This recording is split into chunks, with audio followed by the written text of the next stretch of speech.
Assalamualaikum warahmatullahi wabarakatuh, salam dan bahagia.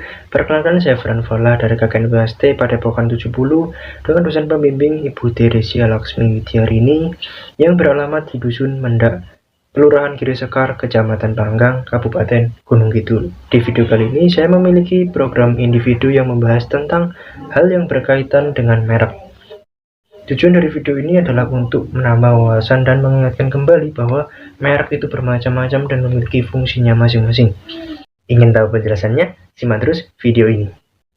Merek adalah tanda yang digunakan oleh pabrik atau produsen dan sebagainya pada barang yang dihasilkan sebagai tanda pengenal. Merek merupakan frontliner sebuah produk, suatu tampilan awal yang memudahkan konsumen mengenali produk tersebut. Strategi merek. Produsen, distributor, pedagang pengecer dapat melakukan strategi merek sebagai berikut ini. Yang pertama, individual branding. Individual branding adalah memberi merek berbeda pada produk baru seperti pada deterjen Surf dan Renzo dari Unilever. Hal ini untuk membidik segmen pasar yang berbeda, seperti halnya pada Wings yang memproduksi deterjen merek Soclean dan Daya untuk segmen pasar yang berbeda. Yang kedua, family branding atau merek keluarga. Family branding adalah memberi merek yang sama pada beberapa produk dengan alasan mendompleng merek yang sudah ada dan dikenal masyarakat. Contoh family branding yakni merek Geri yang merupakan grup dari Garuda Food yang mengeluarkan banyak produk berbeda dengan merek utama Geri.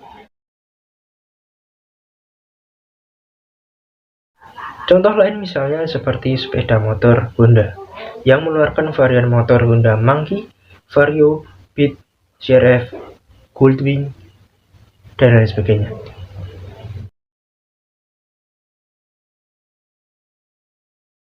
Berdasarkan tujuannya, merek dikelompokkan menjadi 3 jenis, yaitu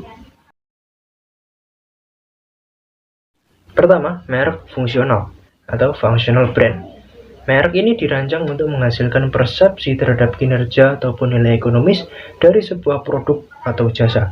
Sebagai contoh, misalnya mendirikan sebuah jasa percetakan atau usaha lain yang biasanya pembeli atau konsumen ingin selesai dengan cepat.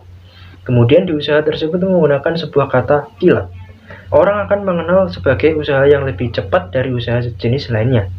Nah, kata kilat tersebut adalah rancangan untuk menghasilkan persepsi terhadap kinerja ataupun nilai ekonomis dari sebuah produk atau jasa.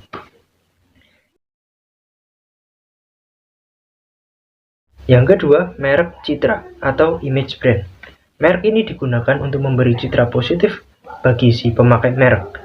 Penggunaan merek dengan jenis ini akan mampu mendongkrak citra dari si pengguna produk atau jasa. Sebagai contoh, ada seseorang ingin membuat sebuah usaha atau usaha suatu produk dan menggunakan nama yang berunsur kemewahan dan elegan.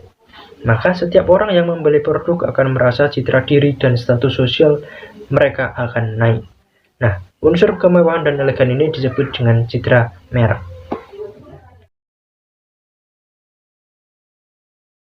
Yang ketiga, merek experiential atau experiential brand. Merek ini digunakan untuk menyatakan bahwa usaha ini menawarkan suatu pengalaman kepada konsumen yang mungkin jarang atau hanya di tempat ini konsumen dapat merasakannya. Misalnya, restoran dengan nama Tempo Dulu. Di sana menawarkan suasana seperti bangunan dan penyajian tradisional sehingga konsumen diajak mengenang suasana masa lalu atau masa tradisional. Sehingga merek jenis ini mengharuskan suatu usaha harus mampu menawarkan pengalaman tersendiri yang mungkin jarang atau tidak didapat di tempat lain. Penggunaan merek tergantung dari jenis produk atau jasa yang akan dipasarkan, bagaimana kekuatan para pesaing bisnis, kelebihan apa yang dimiliki, dan kesan apa yang akan ditanamkan kepada benak konsumen. Dari video tersebut dapat kita ambil kesimpulan bahwa merek itu tidak hanya sebuah tulisan atau gambar, namun dalam merek terdapat berbagai strategi dan juga terdapat tujuan-tujuannya. Strategi merek seperti individual branding, seperti yang dilakukan oleh Unilever dan Wings. Family branding seperti yang dilakukan oleh Geri dan juga produsen sepeda motor salah satunya Honda. Selain itu, berdasarkan tujuannya, terdapat merek fungsional, merek citra, dan juga merek experiential. di mana mereka memiliki maknanya masing-masing. Sekian dari saya, jangan lupa untuk selalu menggunakan masker, mencuci tangan, menghindari kerumunan, mengurangi mobilitas, dan selalu menjaga jarak.